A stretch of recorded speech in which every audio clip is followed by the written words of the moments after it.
aw bisimila hôtel Lafiya la. Niko hôtel Lafiya wulikajɔw bolodalen do walasa aw bɛ se ka lafiya sɔrɔ cogo min na ani hakilisigi aw ka séjour la anw fɛ Mopti yan. Kɛrɛnkɛrɛnnenya Mopti Sevare ka kɛ ni kurantigɛtigɛ ye min ye hôtel Lafiya Sevare ale ye wulikajɔw boloda ka se ka min ye awa fɛɛrɛ kɛrɛnkɛrɛnnen dɔw ta walasa aw bɛ se ka lafiya sɔrɔ cogo min na aw ka séjour la hôtel kɔnɔna na n'o ye ka panneau solaire installer min ye kurantigɛtigɛ o degun aw kana o ye séjour la l'hôtel yɛrɛ kɔnɔna na. Réservation ka kɛ kabi sisan min b'a to aw bɛ se k'aw ka séjour kɛ k'a sɔrɔ tɔɔrɔ tɛ aw kan degun tɛ aw kan hôtel Lafiya. Hôtel Lafiya ale filɛ nin Sevare Bangetaba yanni ka se aéroport sirafara ma station laban i kiniboloya fan fɛ i bi jigi o carré fɛ mètre 200 bɔɲango hôtel Lafiya ale cokolen bɛ i kiniboloya fan fɛ i bɛ se ka weleli kɛ nɛgɛjuru siraw fɛ 21 42 14 11 76 01 01 98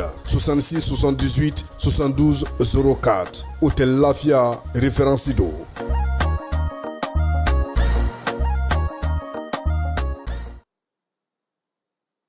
An ka bi baro bɛna ta décret kura mun tara jamana ɲɛmaw fɛ ka APDP ka baarakɛcogo fali. Depuis le 14 mai 2024 jamana ɲɛmaw ye conseil des ministres la u ye décret dɔ ta décret min bɛ warisara don APDP ka sɛbɛn ditaw la. APDP ka sɛbɛn dita ninnu tun bɛ di fɔlɔ fu nka sisan warisara donna la. A warisara procédure bɛ cogo di? Aw ni ne n'a fɔ ma ko personne physique anw ka traitement généralement ka caméra installer an ka so ka installer an ka forow la o musaka bɛ bɛn 5000 ma. Ni personne morale don sisan i b'a fɔ entreprise u baara yɔrɔw ou bien jamana ka cakɛda minnu bɛ wari la don u ka kɛsi kɔnɔ olu caméra installeli ye 20,000 ni fila bɛɛ la san 3 de ye a papier ninnu validité san 3 kɔfɛ i bɛ segin ka taa APDP la ka taa kurakuraya tuguni. Baara yɔrɔ bɛna ni traitement wɛrɛw ye i b'a fɔ gestion du personnel, gestion de la clientèle, contrôle d'accès ninnu ou bien gestion du recrutement o n'a ɲɔgɔnna caman olu bɛɛ lajɛlen olu bɛ ta APDP fɛ 20,000 ou bien 40,000 pour que ka se ka o bɛɛ lajɛlen farafasiya ka bɔ ɲɔgɔn na a bɛ wuli ka se APDP la APDP mɔgɔw b'aw dɛmɛ k'aw ka traitement cartographique kɛ n'o kɛra musaka mun kan ka sara traitement mun na o musakaw bɛ d'aw kulo kan o wari mana fara ɲɔgɔn kan a bɛ reverser jamana wakandɛba de kɔnɔ n'a fɔ ko trésor public o kunnafoniya de kun b'an bolo ka d'aw kulo kan.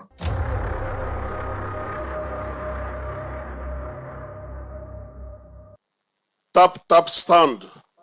ni maa min b'a fɛ ka wari ci ka na Mali kɔnɔ nɔgɔya la teliya la ani sɔngɔ damatɛmɛdiya tap stand i bɛ ale télécharger yaasa a ka kɛ duguta tɔnɔ 2 ye i b'i ka code promo kɛ Ferko ye o la min ye euro wari 5 o bɛ d'i ma cili o cili tap stand ka wari ci ka na Mali kɔnɔ sɔn nɔgɔya la a y'a sifilɛ a ka galon bɔ an da.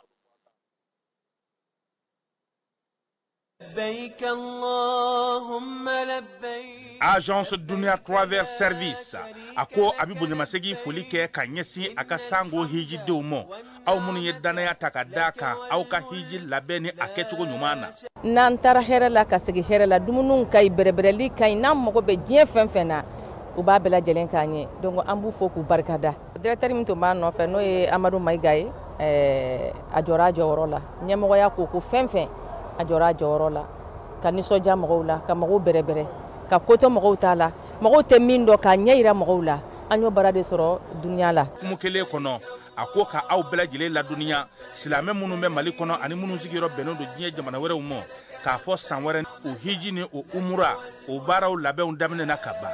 o tumana aw minnu b'a fɛ ka hiji kɛ damu lakana ni basigi kɔnɔ Agence Dunia a kɛmɛ ko fɛɛrɛ bɛɛ lajɛlen tigɛ ka hiji kɛcogo ɲuman kalanw bɛɛ lajɛlen labɛn ka bila aw ɲɛ min ye k'a dɔn siyɔrɔ ni damu ye ka surunya aw ka bato kɛ yɔrɔw la dumuni lak'i ka sanuma o bɛ tobi ka bila aw ka bolo ka se ka n'a ka waati bɛɛ lajɛlen la dɔgɔtɔrɔ jolenw olu bɛ aw nɔfɛ hiji kɛ yɔrɔ ani bato kɛ yɔrɔ wɛrɛw bɛɛ lajɛlen la yɔrɔ bɛɛ ani waati bɛɛ baw bolo kuma dɔ o ka wusa ne de sen ka di ye. Agence Dunia Travel Service jɛɲɔgɔn kelen min bɛ aw ka hiji ni aw ka humura kɛ k'a ɲɛ ale de do o fana ni aw bɛɛ kunnafoni wɛrɛ ɲini a ye weleli kɛ 66 71 37 24 70 64 99 71 ni aw bɛɛ u ka yɔrɔ ɲini u filɛ ni hippodrome yɛrɛ la immeuble station Soma Yafula Kulukɔrɔ sira da la o fana min y'i k'a dɔn Agence Dunia Travel Service ye k'u bɛ dugawu kɛ hiji ni umura kɛcogo ɲuman a n'a musakaw ala k'a nɔgɔya silamɛ bɛɛ lajɛlen ye. lajɛlen ma aw minnu b'a fɛ ka voyager k'a sɔrɔ a ma degun sɔrɔ a ka voyage kɔnɔna na compagnie de transport Somatra u y'a kanu ka na ni car kura caman ye kare minnu dilanna norme kɔnɔna na aw ka lafiya kama a suspension wo a climatisation a siège wo n'i ye kare jɔlen ye foyi tɛ jigin kɔnɔ i bɛ se ka don a kɔnɔna na cogo min na Somatra e ka kare Somatra ne ka kare Somatra anw ka kare o hukumu kɔnɔna na kare ninnu bɛ sira ta don ko don Bamako Segu San Moti Kucala ka taa se Sikaso ma Keɲeba Kita o ma ɲina Yoro di Sahel maaw kɔ ka taa se Kolokani Jijeni fo ka taa se Bɛnma ma Somatra fiɲɛ foroko Somatra ka wuli hɛrɛ la ka se hɛrɛ la ayiwa client aw bɛ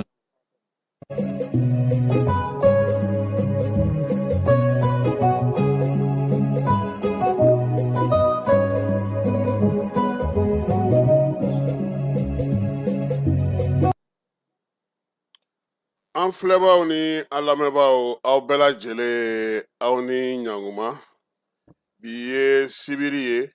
utukalo tile 9 san 2025 fala ye bi tilegan na an bɛna maa min bisimila sa o ye Musa Bɛndeka Jabate n'i ye Musa Bɛndeka Jabate fɔ dɔrɔn fala ye maaw hakili bɛ jigin fɛn fɔlɔ min na o ye balontan ye sabula arbitriya a y'o kɛ an ka jamana kɔnɔ yan Musa Bɛndeka Jabate yan'ale ka don an ka kɛnɛ kɔnɔ sa bamananw ko ko dugubila ka fisa laada wuli ye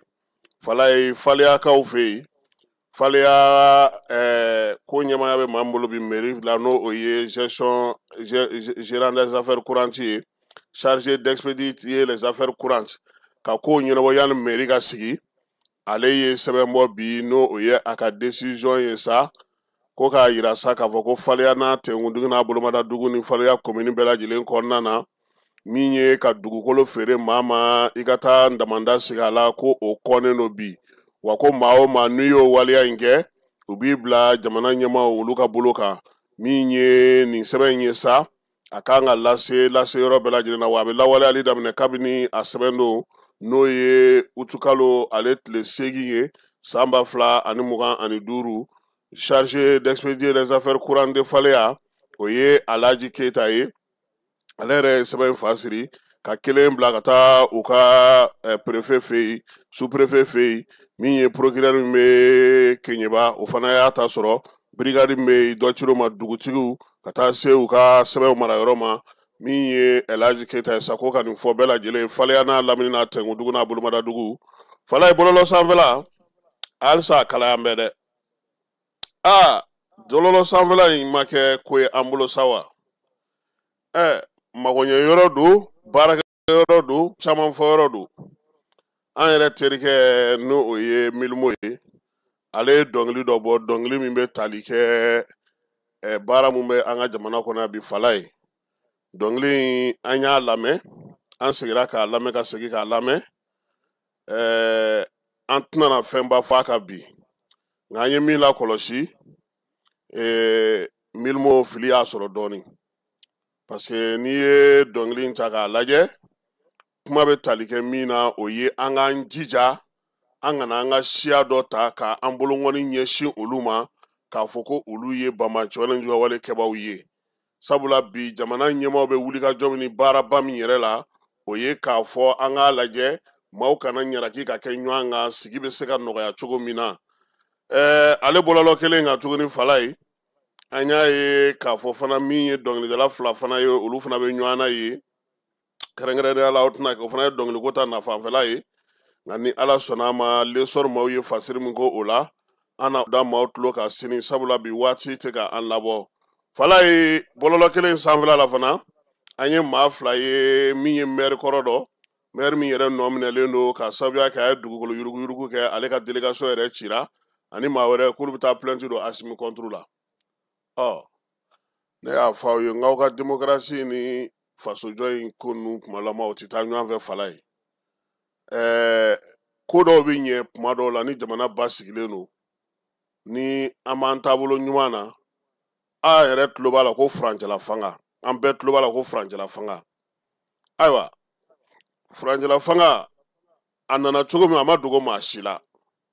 maa dɔw de fana y'u nin di ka waleya sigi sen kan ka kɛ ni maa wɛrɛw fana ka wulikajɔ ye fala ye bi ni maa wulila k'olu bɛ taa plainte don Asimi yɛrɛ juguya la Mali in fana kɔnɔ yan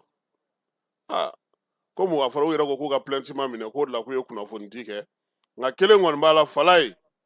o ye maire kɔrɔ ye olu ka délégation spéciale cilen don wa ale tun bɛ parti politique kɔrɔlen min na fana o parti politique fana cilen don nin waati in na sa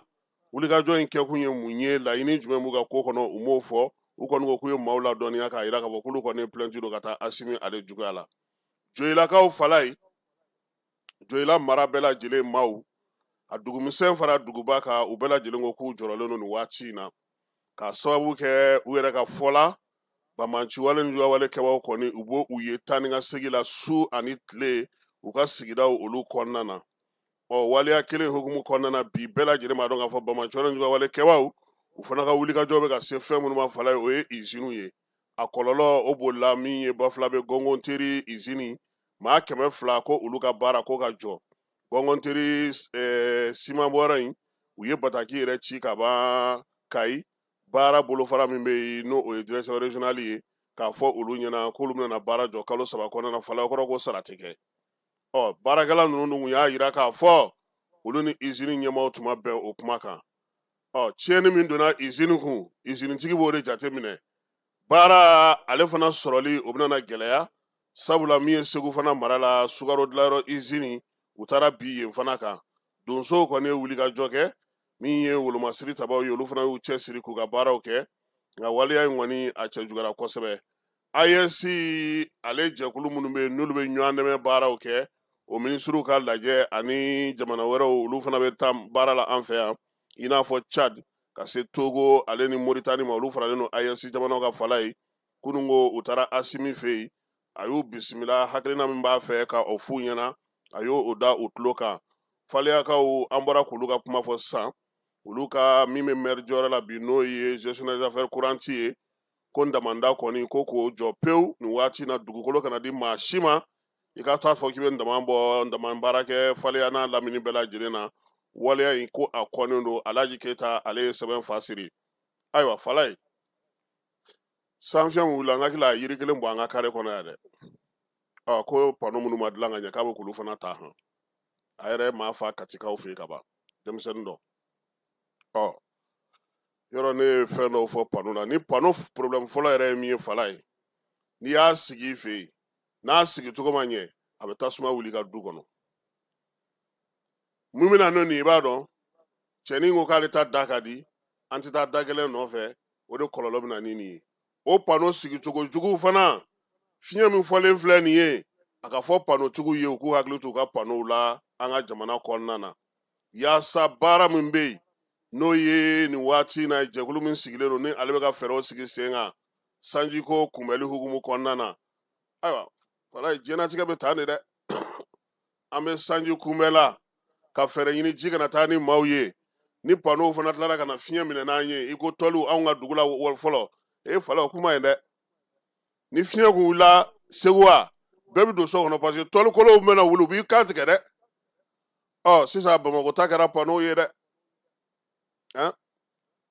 pano dadumani ka taa ta a bɛ ka maaw kasara Jime Kante yɛrɛ ko denmisɛnnin min fatura ko la k'a somɔgɔw ko Ala de y'a kɛ o ye tiɲɛ ye nka an fana bɛ se k'an janto an yɛrɛ la an k'an ka panow lajɛ nin waati in na pano bɛ minnu bolo bɛɛ ka tita lajɛ k'a dilan k'a ɲɛ k'a sinsin yaasa an kana na kasara wɛrɛ fara ko in fana bɛɛ lajɛlen kan o bɛɛ lajɛlen kɛrɛfɛ Falaye premier ministre ale segira ka na kunungo ala k'a fɔ ale tun bɛ dɔgɔkun kelen taama na taama in kun fɔlɔ yɛrɛ taara a se min ye Japonkaw olu fɛ yen Mali tun b'o ko kɛnɛ kan o bɔra a ka sɔrɔ ka taa Turkmenistan in sa ale ye Irisi jamana dugu dɔ ye i b'a dɔn ka fɔ jamana 80 ni kɔ de ye Irisi fédération ye ale b'o o jamana kɔnɔna na olu yɛrɛ fɛ yen Falaye aw ka Medinakura kari min b'a daminɛ 3e daminɛ ka taa fɔ Sugunikura la n'o tɔgɔ dɔn Ashkabad la o de ye Turkmenistan faaba yɛrɛ tɔgɔ ye olu ka capitale tɔgɔ dɔ ye yen fana kari fana dalen n'o ye ko Bamako yɔrɔ bila ko t'o ye o ye kabi Moribo tile kow ye u b'a yira sa k'a fɔ Mali ni Irisi jamana kɔni ka bolo di ɲɔgɔn ma u mɛnna sen na premier ministre ale segira ka na nin waati in na fana an b'a dɔn k'a fɔ Mali ale ni Niger jamana u bɛ ka fɛɛrɛ sigi sen kan min ye nin waati in na Niger ale kɛlen ka fɛɛrɛ kɛrɛnkɛrɛnnen dɔ sɔrɔ min kan ka charbon k'o yɛlɛma k'o kɛ courant ye o baara hukumu kɔnɔna na sa ale ko k'a ka d'a ye ani Mali jamana k'i bolo di ɲɔgɔn ma ka baara in kɛ san 19 ɲinini kɔfɛ études bɛɛ lajɛlen kuncɛ waati selen Niger ko k'a bɛ se k'i ɲɛsin jamana min ma bi a n'o ka baara in kɛ ɲɔgɔn fɛ k'o ye Mali ye jamanakuntigi Asimi ale fana ye yamaruya di fɛɛrɛ ni dabaliw ka tigɛ fala ye courant ko b'an na koyi courant ko b'an na dɛ courant ko fɛɛrɛ ka sɔrɔ a la ka kɛ ni bingalikɛlaw ka waleya ninnu ye a yera k'a fɔ nin waati laban in na min ye Segu mara kɔnɔna na dugudenw caman y'a yira sa k'a fɔ ko min ye wolomasiri tabaw b'u ka yɔrɔ minnu na dɔ ka fara a ka fala ye sabula samiya ale taa cogo bɛ ka na cogo min maaw caman sirannen don tiɲɛ don danni dɔw sera ka kɛ fan dɔw la nka yɔrɔ dɔw la maaw ma se ka danni kɛ min ye Suala mara la fana dugu 4 minnu tun bɛ yen n'olu kun wulila an ye kibaruya sɔrɔ k'u bɛ ka segin ka na u nɔ na bamanciwale kɛbaa minnu taara misiw ta u ka yɔrɔw la k'u ni ye sigikafɔ kumaw daminɛ yaasa kumakan ninnu bɛ se ka labila cogo min nka bɛnkan min kɔni sɔrɔla ko b'a yira sa k'a fɔ dugu 4 min kun wulila dugudenw k'u bɛ se ka segin ka na u ka dugu kɔnɔna na min ye bɛnkan tɔ ye n'Ala sɔnna ma an ni Kulubalilakaw na se ka tila k'o kuma kɛ kɛrɛnkɛrɛnnenya la ka bɔ Sualakaw olu fɛ yen Bankas marabolo la dannifɛnw k'u bɛ ka jaabi ɲuman di fala ye dugukolo ngalontigɛ man di min ye Bankas n'a lamini na bi sɛnɛkɛlaw b'a la ko tare malo kun bɔ cogo ɲɛna ɲɔ kun bɔ cogo ɲɛna min ye sɔ ye ale ni tiga ka taa se tiganinguru ma ko nin bɛɛ lajɛlen bɔ cogo ɲɛlen don kosɛbɛ nka dugudenw jɔrɔlen don fala ye sabula ji ni ale nana caya tiɲɛni bɛ se ka kɛ sɛnɛ ale bilasiralikɛla minnu fana b'u fɛ yen olu fana bɛ ka fɛɛrɛw tigɛ sa yaasa min ye nin yɔrɔ ninnu na basigi o ni lafiya bɛ se ka sinsin cogo min wolomasiri tabaw fɛ jiko fana sɛnɛ bilasiralikɛlaw olu fana bɛ ka se k'a lajɛ u bɛ se k'u dɛmɛ cogo min na ni nin ko ninnu ye dɔgɔkun in na fala ye tɔgɔ min taa ni ka segira ka na bɛɛ lajɛlen da kɔnɔ hali ni y'a fɔ siɲɛ kelen o tɛ siga kɔni a ye siga bɔ a ka ko la dɛ ale kɔni an b'a fo a ye baara min kɛ nin waati laban in na a kan ka kɛ misali ye an ka jamanaden bɛɛ bolo faso kanu foyi tɛ ale de bɔ limaniya yɛrɛ dɔ don fala ye yanni an ka maa welelen ka kɛnɛ sɔrɔ an bɛ taa fan fɛ ka sɔrɔ ka segin ka na kɛnɛ in ale kɔnɔna na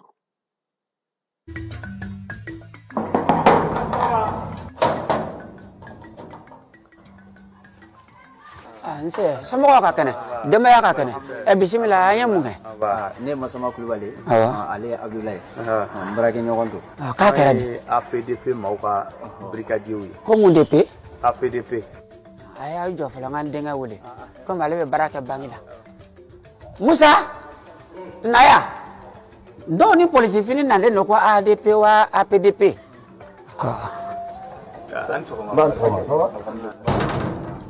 basi tɛ anw tɛ polisiw ye anw ye APDP maaw ka brigadier ye kosɛbɛ APDP o fana jumɛn APDP Mali cakɛda ye min bɛ hakili to adamaden kunna ko lakanani sira kosɛbɛ adamaden kunna ko adamaden kunna ko kunnafoli adamaden kan o kunnafoni sugu jumɛn adamaden tɔgɔ kunnafoni APDP yɛrɛ ye cakɛda ye n'a bɛ fɔ a ma ko autorité de protection des données à caractère personnel. Service privé ya? Mali cakɛda service do. Public. Jamana mɔgɔ de y'a bila en place. D'accord. Anw ka baara ye sensibilisation ye. Ka don duw kɔnɔ, ka taa entreprise la, ka taa école la, ka taa université la, ka taa structure de santé la, ka taa lieu de commerce la. Fɛn o fɛn bɛ yen min bɛ adamaden kunnafoli se ka o cari n'a sɔrɔ o bɛ ka kɛ sariya ɲuman kan.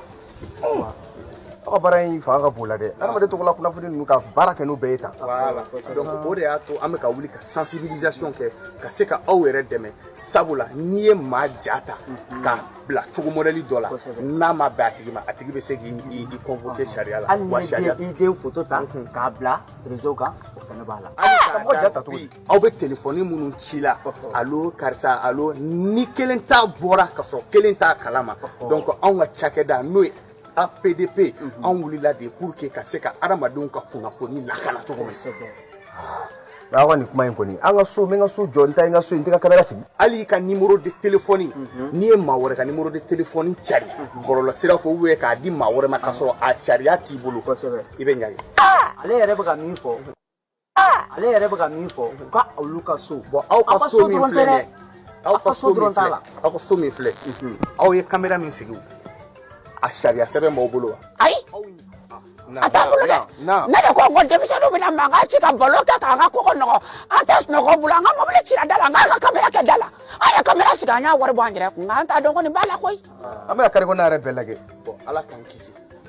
k'an kisi ni ko kun bɔra a la ko maa ye plainte tigɛ aw kama o kun ye kɔlɔlɔba ye dɛ musokɔrɔba o kun ye kɔlɔlɔba ye wa so dɔrɔn tɛ dɛ an tɛ ka don sow dɔrɔn kɔnɔ dɔgɔtɔrɔso b'o la agence de voyage b'o la agence de transport b'o la structure de santé b'o la université b'o la école secondaire b'o la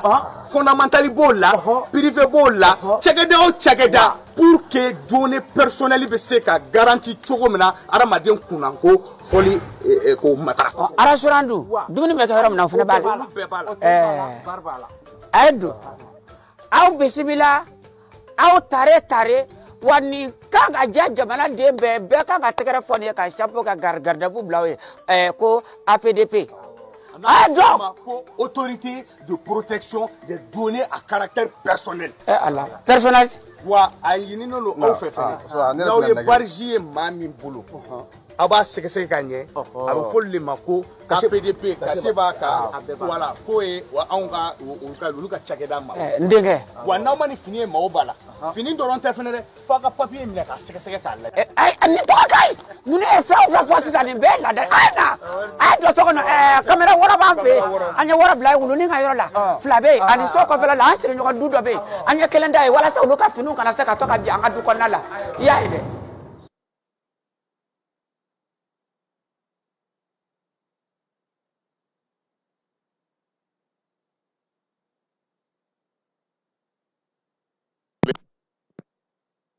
baro sigi mu hukumu kɔnɔna na sa a ye maa minnu bɛ n'olu ye diinɛtigiw ye n'olu ye filalakaw ye k'u wele ka masala n'u ye baara in kɛra ale yɛrɛ ka minisiriso kɔnɔna na minisiri min bɛ yen n'o bɛ diinɛ ni bato kunna an ka jamana kɔnɔ n'o ye docteur Mamadu Kone ye ale tun bɛ yen min ye général de corps d'armée Ismaël Wagɛrɛ Masunamaw tun bɛ yen a ye min sɔrɔ ka fɔ a kɛnɛ kan an ka kunkurunin dɔ lamɛn a la. An y'a se k'a kan yɛrɛ a y'a jateminɛ siɲɛ laban na minnu bɛ ka kɛ sisan o bɛ k'u ɲɛsin usine ni fɛnw de ma parce que o ɲɛ b'a la ko an bɛ k'a essayer ka usine ni fɛnw bila da la an ka fɛnw kɛ an yɛrɛ dɔ bɛ k'a essayer k'o latiɲɛ les actes de transport ka bɔ Côte d'Ivoire ka na ka bɔ Sénégal ka na o sira ninnu ko u b'a dɔn o ye axe ye o bɛ k'a essayer ka ko dɔ fana daga sigi hali mini ni fɛn ninnu an bɛ k'a essayer k'an yɛrɛ sɔrɔ ka bɔ minnu na o bɛ ka daga ni fɛnw sigi problème o problème bɛ Masina ni office ɲɔgɔn ni fɛnw fan na c'est pour que sɛnɛ ni fɛnw kana kɛ dɔrɔn parce que bɛɛ b'a dɔn ko Mali la yen yɔrɔ ninnu c'est la zone agropastorale misi mara bɛ kɛ yen sɛnɛ ni fɛnw bɛ kɛ yen donc n'u ye yen ko gɛlɛya c'est pour que tout simplement an ka laɲini min y'an kana sɔrɔ c'est la preuve que ninnu kuma dɔ de bɛ ka f'u ye kɔfɛ a y'a kɛ tan a y'a kɛ tan a y'a kɛ tan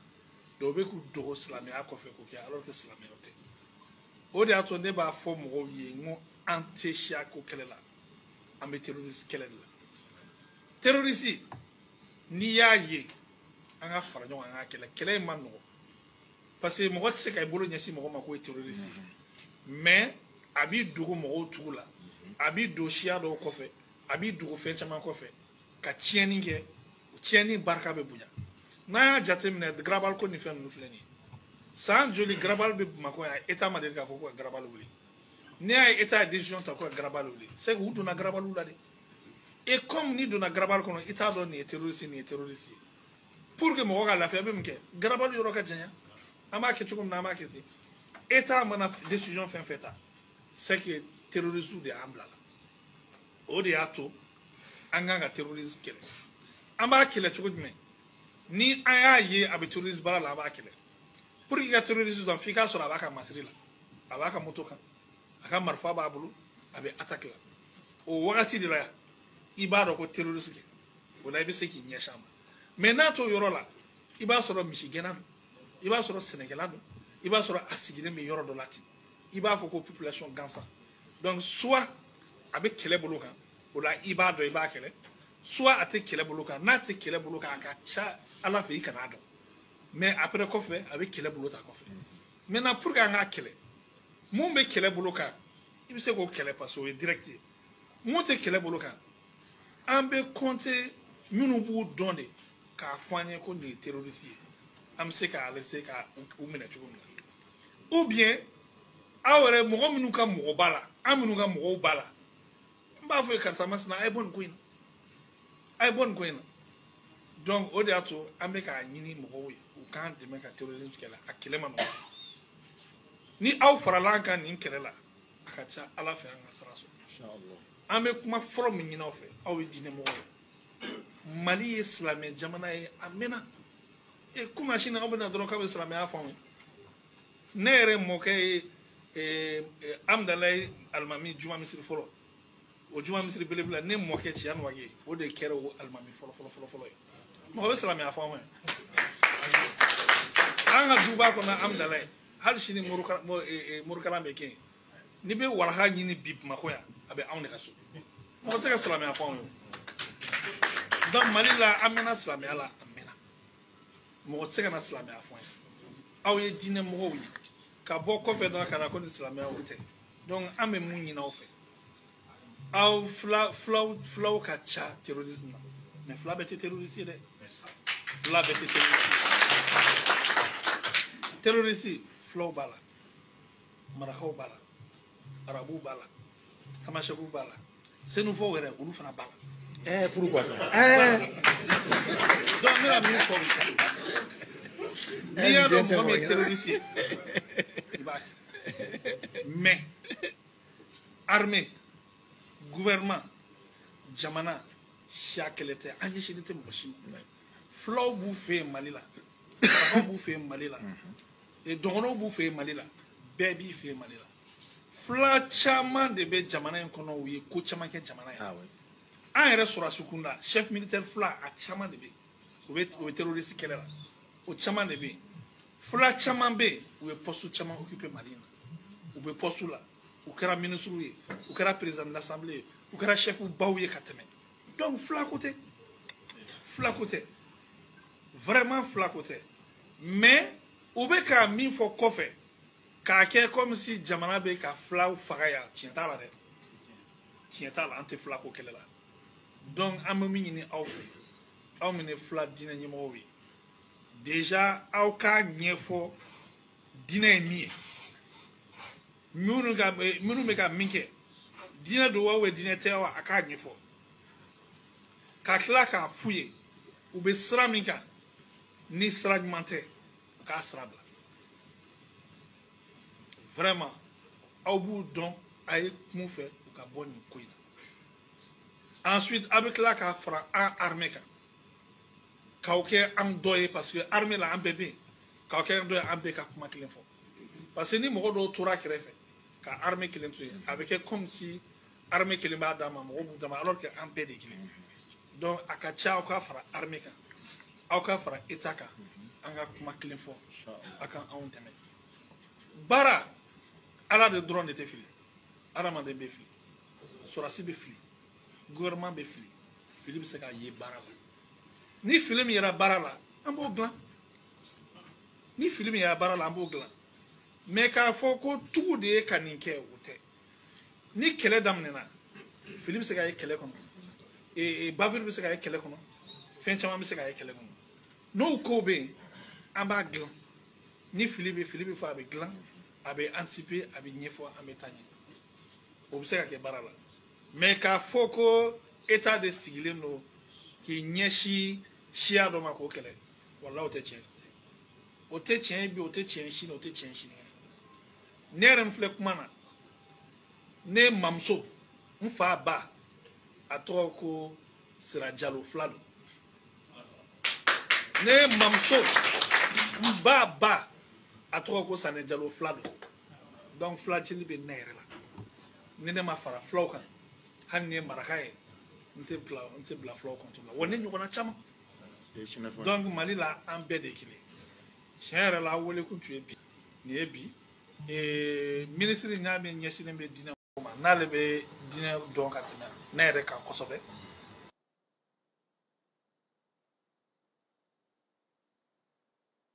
Général de corps d'armée Ismaël Wage nin tun ye ale ka laseli kunkurun ye ka ɲɛsi waleya min bɛ senna bi an ka jamana kɔnɔ. An y'a fɔ aw ɲɛna kuma daminɛ na n ko min ye Bamakɔ yan maa minnu bɛ yen n'olu kan ka ɲɔgɔn dɛmɛ baaraw kɛ n'o ye minisiri min bɛ AES kɔnɔna na ani an fanfɛ bolo olu kɔnɔnalen don sabu bɛ se ka fɛɛrɛ sɔrɔ cogo min na min ye bolo di ɲɔgɔn ma k'o sigi sen kan baara min bɛ se ka jɛ ka kɛ ɲɔgɔn fɛ kalo in tile 7 ka taa se a tile 9 ma bi o bɛ k'a kuncɛli ye Bamakɔ kɔni ale ye forum belebeleba in sa minisiriw tɔgɔ la ɲɔgɔn dɛmɛ o minisiriw ale ni ka hinɛ ta ka ɲɛsin maa minnu bɛ degun kɔnɔna na AES jamanaw la ka taa se ko minnu bɛ sa n'o ye maa minnu bɛ bi ni gɛlɛya bɛ olu kan dɛmɛ bɛ se ka ta ka d'u ma cogo min fɛɛrɛ bɛ se ka sɔrɔ musakako ta nasira fɛ AES jamanaw kɔnɔna na baara dayɛlɛli la kunungo min ye Famara ale tun bɛ yen a ye min sɔrɔ sa an ka jɛ ka o filɛ. AES hakilina ɲɔgɔn dɛmɛ ni ɲɔgɔn jigitigiw kɔnɔ kosɛbɛ o de kadara kɔnɔ AES jamana minisiriw minnu bɛ ɲɔgɔn dɛmɛ ni ɲɔgɔn jigitigiw kan olu ka jalajɛba ta ko fɔlɔ premier forum de l'humanitaire o baaraw bilala sen kan baara in nun doni ɲɛmaya tun bɛ an ka jamana kiriko minisiri Mamadu Kasoge bolo n'ale tun bɛ ka premier ministre nɔnɔ bila kɛnɛ in kan. N bɔra k'a fɔ cogo min na donc an bɔra ka activité lancer min ye forum ye mɔgɔ minnu bɛ intervention kɛ action humanitaire kɔnɔna na AES ka ministre de la santé ani développement social minnu bɛ intervenir action humanitaire kɔnɔ olu ka forum de kɛra tan o kɔnɔna na jamana tɔw fana invitera i n'a fɔ Mauritanie, Togo ani Tchad ka na fara an ka AES jamanaw kan pour que u ka hakili jakabɔ kɛ an ka action humanitaire in fan fɛ mais ni y'a lajɛ humanitaire fana a gɛlɛya fanba o ye financement ko ye ka wari ɲini ka population ka besoin ɲini i n'a fɔ minnu kan ka san dumunifɛnw na finiw na ani furaw la donc o bɛɛ tɛ taa musaka kɔ bon a musaka in jamanaw bɛ min bɔ o dɔrɔn tɛ bɔli kɛ fo ka dɛmɛ ɲini fan wɛrɛ fɛ i n'a fɔ an ka partenaires techniques et financiers a kɛra privé mɔgɔw ye a kɛra public mɔgɔw ye a kɛra partenaires nationaux walima partenaires internationaux mais an ka laɲini ye min ye AES kɔnɔna na dɛmɛ o dɛmɛ min bɛ ɲɛsin an ma a ka kɛ bonya kɔnɔ a ka kɛ an ka souveraineté bonya kɔnɔ a ka kɛ an ka population ka laɲini ye an b'o de ɲini. AES jamanaw ka ɲɔgɔn dɛmɛ ni dɛmɛden waliba in n'a hakilina tara jamana ɲɛmaa sabaw fɛ baaraw bɛɛ lajɛlen bɛna latigɛ an ka jamana kɛnɛya ni ɲɔgɔn dɛmɛ minisiri so fɛ AES jamanaw ɲɔgɔn dɛmɛ minisiriw baaraw bɛna kɛ yaasa dɛmɛ walew bɛ kɔrɔ dɔn cogo min na ka ɲɛtaa sabati AES jamana saba bɛɛ kɔnɔ. K'a lajɛ sisan nɔ an ye stand dɔw visiter bɛɛ b'i ka baarakɛcogo fɔ o paneliw bɛna kɛ ni paneliw kɛra paneliw bɛ animer ministres bɛ kɛ paneliw la bɛɛ bɛ explication di baara ninnu bɛ kɛ an ka jamanaw la cogoya min na n'o tɛmɛna ka bɔ yen jamanaw fana an y'an yɛrɛ fara ɲɔgɔn kan an bɛna donation dɔ kɛ déplacés ye donc nin forum min jaba bɛna taa an bɛna t'o donation fana kɛ n'Ala sɔnna a ma pour que k'u jigi sigi k'a jira k'a fɔ gɛlɛya bɛ yen cogo o cogo malidenw an bɛɛ hakili bɛ ɲɔgɔn na an hakili bɛ Mali déplacé bɛɛ la. Sinsi bɛna kɛ min kan comme ministre de la justice y'a fɔ cogoya min na an y'a ye nafolo kasabi dɔgɔyara dɔw bɛ ka fara jama kan dɔw bɛ ka fara kɔlɔlɔw kan donc an b'an sigi k'a lajɛ de an bɛ hakili jagabɔ bɛrɛ min t'an bolo an bɛ se k'o utiliser cogoya min na walasa bɛɛ ka se ka nafa sɔrɔ a la.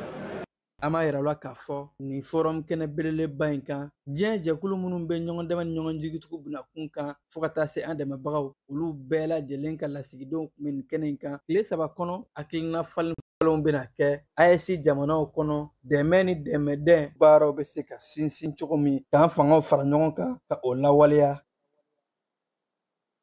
Fala ye nin baara in kɔni bɛ kuncɛ bi min ye médecin colonel Assa Bajalo ye ale ni ministre tɔ minnu bɛ sa n'olu nalen an ka jamana kɔnɔ Mauritanie taw bɛ a la ka taa se min ye Tchad taw ye yaasa nin baaraba min bɛ n'o kalifalen don an ka jamana na AES jamanaw tɔgɔ la a n'an lamini jamanaw an bɛ se cogo min na ka se ka fɛɛrɛ sigi sen kan min ye nin baaraba in ye ka se ka ale kɔni ko a ka se ka sigi sen kelen kan yala sasa ako bela jelen ka se ka timi baro ka fɔ ministre nunu nalen ɲa fi ɲɛna cogo min jamanakuntigi n'o ye général d'armée Asimi ye ale fana ye o bisimila kuluba faama sigiyɔrɔ la nka an bɛ te fan fɛ yana an kana n'o kibaruyaw ye.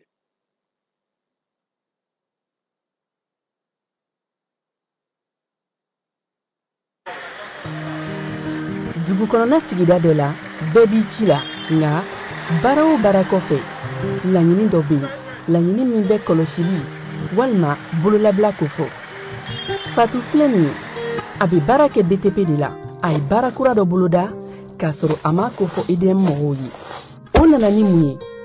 kuranfili dɔ tigɛra sigida kelen bɛɛ bilala dibi la Fatu ta ye bololatigɛ dan ye wa a dan ma diya mɔgɔ si la nin ye Mamadu ye taxibolila don k'a to mɔbiliboli la a ye kuran poto dɔ gosi k'a kari a ma boli wa a ye EDMSA ka centre d'appel wele a ka nin kɛwale ɲuman in b'a to ka sara wɛrɛ tɛna bɔ a la Mamadu ye fasoden ɲuman ye wa a jan bɛ bɛɛ ka lakana la nka bɛɛ tɛ nin hakilina ɲuman in sɔrɔ Isa filɛ nin ye a bi ka kɛ komi a bi baara dɔ la k'a sɔrɔ a bɛ ka kofere électrique fil de bɔ ka t'u feere kuranko la fɛn bɛ jate kan ka minɛ an kana kɛ Fatu ni Isa ɲɔgɔn ye an ka kɛ i komi Mamadu n'aw bɛ fɛ ka dingɛsen baaraw kɛ aw bɛ EDMSA ka servisiw wele walasa aw kana tiɲɛni don dugu jukɔrɔ filiw la fasodenw aw kana ɲina ka dantɛmɛwalew kofɔ kuranko ta fan na aw bɛ weleli kɛ 36077 la walima agence EDMSA mun ka surun aw la yuruguyurugu ani namara Orange Money kan u ka dabila an ka client aw ni ɲankuma yuruguyurugu in tiɲɛ don wa a kɛbagaw u yɛlɛma bolo fɛnɛ ka ca bi an da bɛna don suguya wɛrɛ la k'o fɔ aw ɲɛna bi ta in ale bɛ jeu et pari de kan jeu et pari o ye mun ye o ye bɔlɔlɔkan ɲɛnajɛ dɔ ye ni olu bɛ kunnafoni ci aw ma aw ka telefɔni na ni o ye message ye i mɔgɔ mɔgɔ n'i y'o kunnafoni sɔrɔ i ka message la ni e b'a dɔn o waleya in i m'a laɲini i kana i ka gorolakɔli don k'a valider ayi barisa Orange Money tɛna mɔgɔ si wele jouer okumu kɔnɔna la n'o ye ɲɛnajɛ ye k'a fɔ k'i gagnera i k'a confirmer n'i ka Orange Money kɔdi secret ayi Orange Money ka baara to ye a y'a hakili to aw yɛrɛ la a y'a to an ka se ka aw lakana cogo di ni aw ka gorolakɔli ni a tolen kuru la Orange Money bɛ yan aw de kama Orange Money bɛ yan aw ka don o don lakana na o de kama an tɛ sɛgɛn an tɛ ɲinɛ ka video kɛ video min b'a to aw bɛ se ka kisi nin waleyajugu in ma cogo min na k'a ɲini aw fɛ tuguni nin video in a y'a cari ko ɲuman na pour que ne an bɛɛ bɛ se ka kisi waleyajugu in ma cogo min na fo ka se ka jɛnsɛ ka bɔ an ka jamana kɔnɔ o de kun don aw ni ce. Orange Money. Dugutigi ni wari dafara e passe d'a kan ka sira di ne ma. Sunkalo e kunkolo ate dugu wari ko o d'i ma fo dugu ani dugu dun wara t'a de o kɔni kuma t'a la sa e ka sama mɔnɛ to yen i yɛrɛ ta Sita Sidi ka numéro filɛ nin wari ci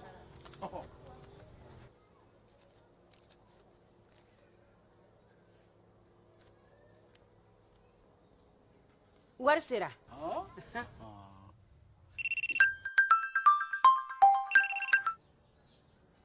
Allo i ye wari sɔrɔ o ɲɛna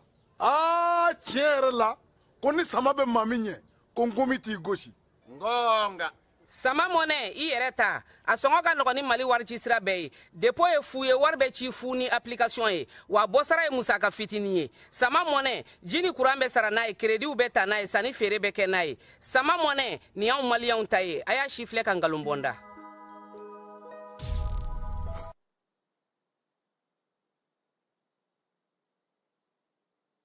lajɛlen ma aw minnu b'a fɛ ka voyager k'a sɔrɔ a ma degun sɔrɔ a ka voyage kɔnɔna na compagnie de transport Somatra u y'a kanu ka na ni kari kura caman ye kari minnu dilanna norme kɔnɔna na aw ka lafiya kama a suspension wo a climatisation a siège wo n'i ye kari jɔlen ye foyi tɛ jigin kɔnɔ i bɛ se ka don a kɔnɔna na cogo min na Somatra e ka kari Somatra ne ka kari Somatra anw ka kari o hukumu kɔnɔna na kari ninnu bɛ sira ta don ko don Bamako, Sekou San, Moti, Kuchala, Kata Sesika Soma, Kenyeba, Kita, Omanina, Nyoro di Sahel Mauko, Kata Se Kolokani, Jijeni, Fokata Se Bemama. Somatra, Fien Foroko, Somatra, Kauli Herela, Kase Herela. Aywa, Kilian Obem.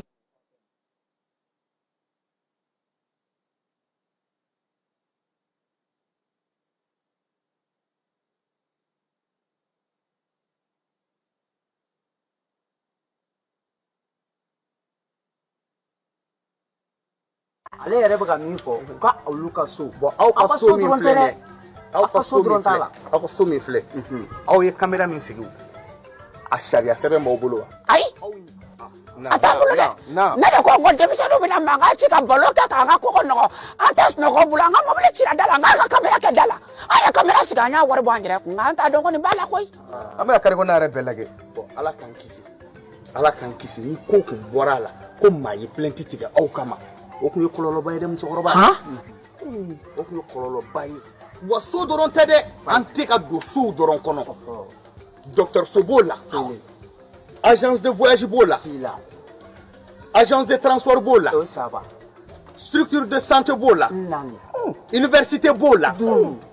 école secondaire b'o la fondamentale b'o la privé b'o la cakɛda o cakɛda pour que données personnelles bɛ se ka garantie cogo min na adamaden kunna ko fɔli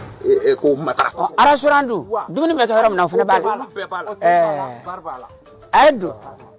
aw bisimila aw tare wa nin kan ka diya jamanaden bɛɛ kan ka tɛgɛrɛ fɔ nin ye ka chapeau ka garde-à-vous bila aw ye ko APDP autorité de protection des données à caractère personnel. Allah personnel. Wa a ɲininen don aw fɛ fɛnɛ n'aw ye barji ye maa min bolo a b'a sɛgɛsɛgɛ ka ɲɛ a bɛ fɔli de ma ko APDP kase b'a kan voilà k'o ye anw ka olu ka cakɛda ma. N denkɛ. Wa n'aw ma ni fini ye maaw b'a la fini dɔrɔn tɛ fɛnɛ dɛ f'a ka papier minɛ k'a sɛgɛsɛgɛ k'a lajɛ. Nin tɔgɔ ka ɲi ninnu ye fɛn o fɛn fɔ sisan nin bɛɛ ye laada a ye na a ye don so kɔnɔ caméra wɔɔrɔ b'an fɛ yen an ye wɔɔrɔ bila. Fala an bɛ taa Kuluba faama sigiyɔrɔ la jamanakuntigi n'o ye général d'armée Asimi ye kununko juma a ye maa caman bisimila nka fɔlɔ o kɛra maa min ye sa o ye minisiri minnu bɛ ɲɔgɔn dɛmɛ ani ka hinɛ ta ka ɲɛsin maaw ma n'o olu bɛ an fɛ yan baara la baara min bɛ tali kɛ sa an fanfɛ jamanaw n'o ye AES jamanaw ye ale ni Togo ni Tchad ni Mauritanie an ka se k'an bolo di ɲɔgɔn ma ɲɔgɔn dɛmɛ hukumu kɔnɔna na cɛncɛn fo ka jamanaw la cogoya minnu na an bɛ se sa ka baaraw kɛ ɲɔgɔn fɛ ɲɔgɔn dɛmɛ kɔnɔna na ka kɛ n'an ka miirinaw ye min ye ko in ye sa ko Siwa Zinzu Klazu ni ale ye Togokaw ka minisiri ye muso ni du ni denmisɛnninw ka hukumu kɔnɔna na ale ni ɲɔgɔn dɛmɛ ale ye baara in yɛrɛ takun ɲɛfɔ sa ale yɛrɛ y'a yira sa ko a n'a jɛɲɔgɔn tɔw bɛ ɲɔgɔn fɛ Tchad ni Mauritanie ka Mali ni Burkina Niger fara o kan k'u nana ko min ye général d'armée Asimi ye k'a y'u bisimila koyi min ye bonya ye k'a y'o k'u ye k'u lamɛn cogo ɲuman na sabula nin waati in na a yelen don k'a fɔ jamana ninnu ni ɲɔgɔn cɛ fo baara ka kɛ ka ɲɛsin ɲɔgɔn dɛmɛ kow ma kuma tɛ kɛlɛ mana kɛ maaw t'u ta fan dɔ adamaden bɛ boli k'i kundogo yɔrɔ de ɲini maa minnu bɛ yen n'olu ye baɲumankɛw ye olu bɛ wuli ka jɔw kɛ cogo min na a bɛ se ka don bɛrɛ la cogo min k'u hakilinaw di ɲɔgɔn ma fɛɛrɛ minnu bɛ se ka sigi yaasa maa minnu yɛrɛ bɛ yen n'olu ye degun sɔrɔ dɛmɛ bɛ se ka ta ka ɲɛsin u ma cogo min na joona an fanfɛ jamanaw fɛ Togokaw ka minisiri ale ye o fɔ a ko k'u ka jɛɛrɛ min kɛlen filɛ Bamakɔ nin ye Fala ye a laɲini ye min ye maa minnu bɛ yen n'u bɛ degun kɔnɔna na kɛlɛw kɔlɔlɔw walima waati yɛlɛma kɔlɔlɔw ye maa minnu sɔrɔ sigidaw la olu ka se ka dɛmɛ joona teliya la wuli ka jɔ ni fɛɛrɛ ka sɔrɔ sigi sen kan baɲumankɛ minnu bɛ yen k'u bɛna dɛmɛ ta ka di Fala ye u kana kɛ zanni kelen kelen ka wuli ka n'u cu maaw cɛla ten k'u bɛna dɛmɛ kɛ u ka tɛmɛ jamanaw fɛ yaasa donbolow ni donyɔrɔw ka se ka sɔrɔ jamanakuntigi n'o ye général Asimi ye ale y'a ɲini u fɛ sa k'u ka dɔ fara u ka cɛsiri ni wuli ka jɔ kan koyi ko yaasa maa minnu bɛ yen n'olu yɛrɛ bɛ degun kɔnɔna na dɛ u ka se ka dɛmɛ ninnu sɔrɔ waati teliyaw ni waati kuntala suruw kɔnɔna na ko sabula ko maanifin kamana guwanen u bɛ sɔn ko bɛɛ lajɛlen ma n'u ye jamanaw ka dɛmɛw ye ka jamanaw y'u kɛrɛfɛ Asimi ko k'u b'u ni hakili sigi o b'a to min ye jamanaw ye u bɛ to olu ka gun kɔnɔna na ko an fanfɛ jamanaw ɲɛmaaw olu kɔni kuntilenna ye nin ye ale yɛrɛ min ye AES ɲɛmaa ye a b'a kumakan d'u ma koyi wa bina na u dɛmɛ sama baara in na kɛcogo ɲuman na fɛɛrɛ o fɛɛrɛ bɛ se ka na ni ɲɔgɔn dɛmɛ ye ka se ka na ni wulikajɔ ni cɛsiriw ye maa minnu bɛ yen n'olu bɛ degun kɔnɔna na ka dɛmɛ ta ka ɲɛsin u ma hinɛ ko ta nasira fɛ min ye Asimi ye a ko ko ale b'o o ko in na bi a b'o la sini wa a ka dɛmɛ bɛ u yɔrɔ u ka bɛnkan mana sɔrɔ fɛn o fɛn na sa ale na o ɲɛsin a tɔɲɔgɔn jamana ɲɛmaaw ma kɛrɛnkɛrɛnnenya la Mali, Burkina, Niger, Mauritanie, Chad ale ni Togo k'a na kɛ u kumada ye olu kɔrɔla la yaasa ninnu bɛ se ka fara ninnu yɛrɛ minisiri bɛɛ ye muso ye dɛ kɛnɛya minisiriw ani ɲɔgɔn dɛmɛ minisiriw cɛ kelen b'a la dɛ jalamugutigi dɔ tɛ ne kɛrɛfɛ ale ye jamana jumɛn da ye Chad ta don wa ne ɲɛ b'an ka Asa Bajalo kɔnɔna n ɲɛ bɛ Niger fana ta la n b'o dɔn ani Burkinakaw ta Togo ta in b'o fana dɔn yɔrɔ Mauritanie kɔni o fili ma tɛ ale ye baba in ye fala an bɛ to kuluba Asimi a ye Nizɛrikaw ka minisiri min bɛ ji ni kuran kunna a y'o fana bisimila min ye Awa Amadu ye ale kun nana ni bataki ye bataki min n'a nana ka na o di Général d'armée Asimi ma professeur Awa Amadu Falayi bataki min b'a bolo sa kuma kɔnɔ kuma ye kelen de ye koyi Niger jamanakuntigi ko a ka foli ni bonyamasegi ka ɲɛsin Mali jamanakuntigi ma kuma tɛ nin waati na min ye ji ni kuran minisiri anw fɛ yan Bubakari Jane ko in kɛra ale yɛrɛ ɲɛna babu kun cɛlen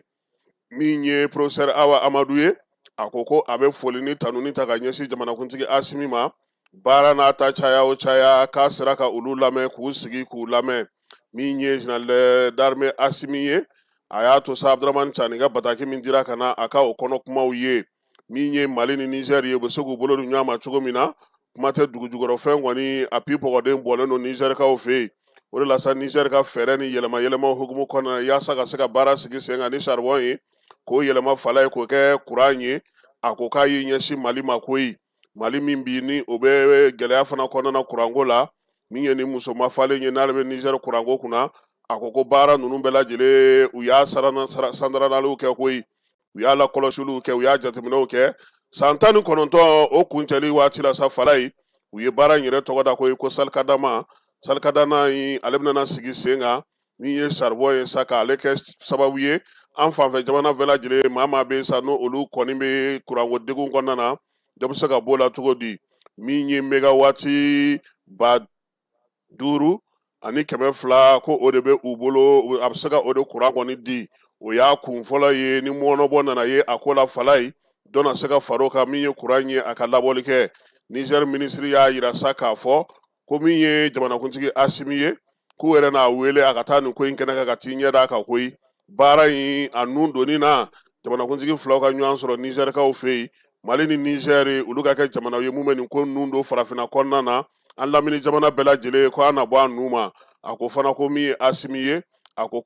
u k'u cɛsiri min ye nin ko in ye u kana bila ka suma fɛɛrɛ o fɛɛrɛ bɛ a la u ka se k'o sigi sen kan wa mun ye Burkina ye k'u fɔ o fana kalanso a ko la ko Falayi yaasa kuranko gɛlɛya min bɛ AES jamanaw la dɔ ka bɔ o la ala ni Niger ale ka nin sababu ɲuman in sen fɛ wa u y'a yira fana k'a fɔ ko ni ala sɔnna a ma fɛɛrɛ kɛrɛnkɛrɛnnenw sigi don nataw la minisiri filaw olu ka ɲɔgɔn ye Falayi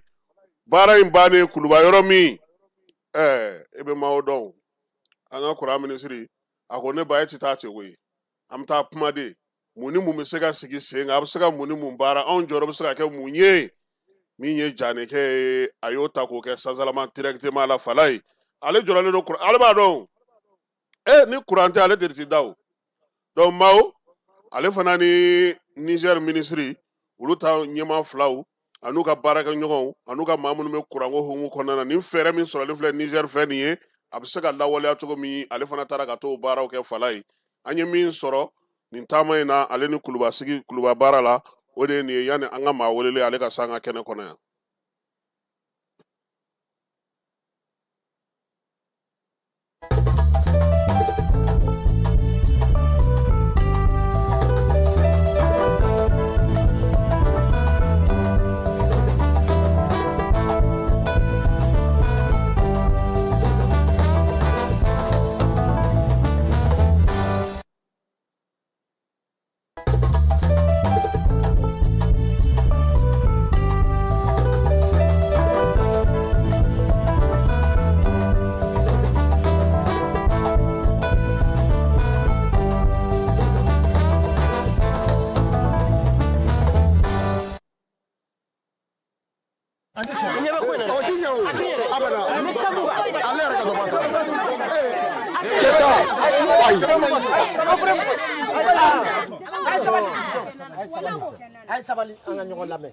Kapi lawale dugu mi tande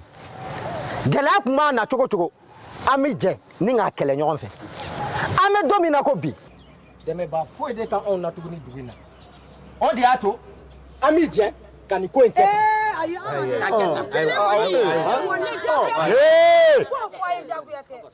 ko n'i ka wulu ye n ta si dɔ minɛ nanga filɛ o bɛ tile gɛn na ne sɔn man golo n ma sɔn n ti sɔn wa n ti jɛn n'a ye abada cɛ o cɛ i ma kana ne ka dɔrɔmɛ kelen la ko faso dɛmɛ dan b'a yɛrɛ ye n b'i bɔ fo k'i bɔ f'i ye kana se ka fiyɛ o. Ngolo ne jinginen na ni ma ka bɔ e da fiyewu e ye dugu in maaba dɔ ye. Ngolo maa t'i numangoro kɛ k'i faso jira ni fiɲɛ wulila bɛɛ bolo b'i kunna minɛ na. Degun min bɛ jamana in kan a dogolen tɛ an si la o de la jamana in mugu bɛ a den kelen kelen bɛɛ ka dɛmɛ na an kelen kelen bɛɛ kan k'an den yɔrɔ fa walasa ka faso in dɛmɛ baw dɛmɛbaa t'a la tuguni. Isa n'o don kolon mugan ka dɔgɔ faso ko la o dɔgɔ fara a kan walasa faso bɛ se ka taa ɲɛ cogo min.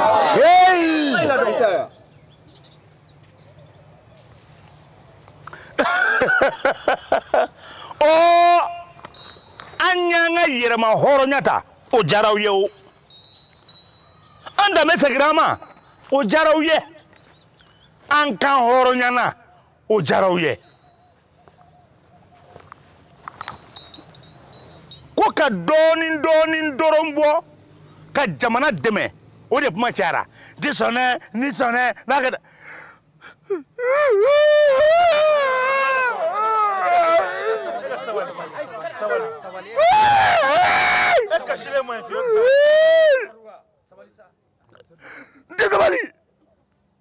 sabali cogo di ne ko dɔɔnin min fara ɲɔgɔn kan a bɛ kɛ min ye aw t'o dɔn wa o de bɛ kɛ ka lakɔlisow jɔ ka dɔgɔtɔrɔsow jɔ ka pɔnw jɔ ka sirabaw bɔ ka juguw dagakisɛ bilen sama ka bɔ an da la ɔ n'aw ko a t'o sara heyi a kana ɲinɛ dɛ an bɛɛ de ye jamakulu kelen ŋaniya kelen taabolo kelen kungilenna kelen i m'a ye wa ne kɔrɔ dɔgɔ ne tɛ foyi sara n'a y'a ja a y'a sara n'a ma ja wa a y'a sara dugutigi an sɔnna ka dɔɔnin fara ɲɔgɔn kan ka an ka jamana dɛmɛ. Dugutigi n y'a faamu komi an tɛ kolonko tile la ne ka dɔrɔmɛ 20 filɛ faso dɛmɛni kama. Awɔ. Kɔrɔjɛ dugutigi komi dugu in kɔnɔ nɔ aw bɛɛ de b'a fɔ anw filaw tigɛma jalen don a ni ko kelen anw fila tɛ to ko a bada ayiwa anw yɛrɛ niyɔrɔ ta